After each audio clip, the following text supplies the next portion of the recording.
নতুন পে স্কেলে গ্রেড কমছে, বাড়ছে বেতন। Online desk. সরকারি কর্মচারীদের জন্য নতুন বেতন কাঠামো নির্ধারণে জাতীয় বেতন কমিশন গঠনের পর কার্যক্রম শুরু করেছে কমিশন। আগামী 6 মাসের মধ্যে নতুন স্কেলের সুপারিশ করার কথা রয়েছে কমিশনের। সার্বিক বেতন কাঠামো নির্ধারণের পাশাপাশি গ্রেড কমানোর চিন্তাও করছে কমিশন। নতুন বেতন বর্তমানে সাধারণ নাগরিক, সরকারি চাকরিজীবী, সরকারি প্রতিষ্ঠান, স্বায়ত্তশাসিত প্রতিষ্ঠান সহ কিংবা বিভিন্ন অ্যাসোসিয়েশন ও সমিতি বেতন কাঠামো কেমন চায় সে বিষয়ে উন্মুক্ত মতামত নিচ্ছে কমিশন। গ্রেড কমানোর চিন্তাও এক্ষেত্রেও গ্রেড পুনর্বিন্যাস করার বিষয়ে পরামর্শ চাওয়া হয়েছে। সরকারি কমিশনের প্রশ্ন 5 মতামত চেয়ে বলা হয়েছে, আপনি কি গ্রেড 20 বেতন কাঠামোর পক্ষে? এরপরই প্রশ্ন করা হয়েছে, আপনার পছন্দের গ্রেড সংখ্যা কত? অপর প্রশ্নে পছন্দের গ্রেড সংখ্যার যৌক্তিকতা জানতে চেয়েছে কমিশন। কমিশনের প্রশ্ন এভাবেই অন্য আরেকটি ক্যাটাগরিতে এমন প্রশ্নই করা হয়েছে একটু ঘুরিয়ে বেতন কাঠামো। সেখানে বলা হয়েছে, এর প্রস্তাবিত বেতন স্কেলে সর্বনিম্ন ও সর্বোচ্চ মূল বেতনের অনুপাত কি হওয়া উচিত বলে আপনি মনে করেন? সংখ্যার যৌক্তিকতা বিদ্যমান বেতন কাঠামোয় কি ধরনের অসঙ্গতি রয়েছে বলে আপনি মনে করেন? এখানে এরকম একটা প্রশ্ন করা হয়েছে যেটার উত্তর দিতে হবে। সেখানে সার্বিক বিষয়ে পে কমিশনের এক সদস্য গণমাধ্যমকে জানান, সর্বোচ্চ এবং সর্বনিম্ন বেতনের অনুপাত কমিয়ে বৈষম্য দূর করার বিষয়টি গুরুত্বের সঙ্গে দেখছে কমিশন।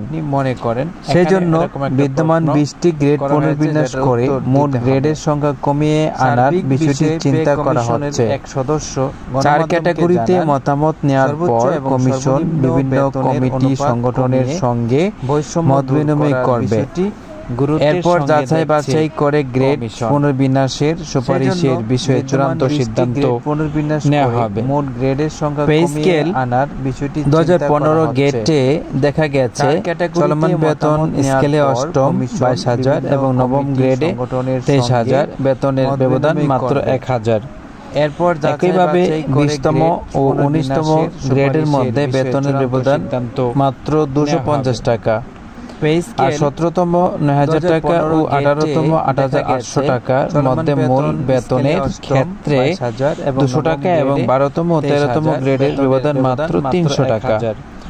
কম ব্যবধান থাকা এসব গ্রেডগুলোই ভেঙে সংখ্যা কমিয়ে আনা যায় কিনা এমন আলোচনা রয়েছে সংশ্লিষ্ট কমিশনে। 9,000 টাকা ও 18তম 8,800 টাকার মধ্যে মূল বেতনের ক্ষেত্রে 200 টাকা এবং সর্বোচ্চ এবং সর্বনিম্ন বেতনের অনুপাত কমিয়ে বৈষম্য দূর করার বিষয়টি গুরুত্বের সঙ্গে দেখছে কমিশন।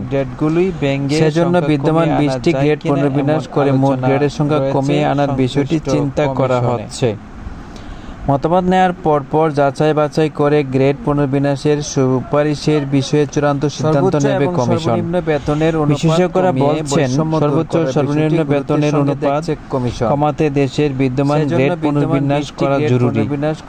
কারণ যে হারে মূল্যস্ফীতি হচ্ছে তাতে বেতনের ব্যবধান না কমালে নিচের গ্রেডগুলোতে চাকরি করা কর্মজীবীদের জন্য বেঁচে থাকা কষ্টসাধ্য হয়ে দাঁড়াবে। এছাড়া বিষয়টি নিয়ে তাদের মধ্যে অসন্তোষ রয়েছে। এক্ষেত্রে কমিশন পার্শ্ববর্তী দেশ ভারতের মতো গ্রেড পুনর্বিন্যাস করতে পারে। দেশটিতে সরকারি চাকরিজীবীদের জন্য 3টি ক্যাটাগরি রয়েছে, গ্রুপ বি, গ্রুপ সি এবং গ্রুপ এ এর মাধ্যমে মোট 18টি লেভেলের স্কেল ধরে সরকারি কর্মকর্তা কর্মচারীদের বেতন দেয় দেশটির কেন্দ্রীয় সরকার। সেখানে লেভেল 1 কে সর্বনিম্ন এবং লেভেল 18 কে সর্বোচ্চ ধরা হয়।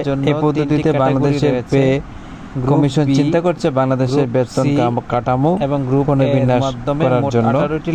অপেক্ষায় থাকলাম পরবর্তীতে কি হয় কর্মচারীদের দেখার জন্য। দেশটির কেন্দ্রে আশা করি সকলেই ভালো থাকবে। সেখানে লেভেল 1 কে সর্বনিম্ন এবং লেভেল 18 কে সর্বোচ্চ ধরা হয়। এই পদ্ধতিতে বাংলাদেশের পে কমিশন চিন্তা করছে বাংলাদেশের বেতন কাঠামো পুনর্বিন্যাস করার জন্য। অপেক্ষায় থাকলাম পরবর্তীতে কি হয় তা দেখার জন্য। আশা করি সকলেই ভালো থাকবেন। খোদা হাফেজ।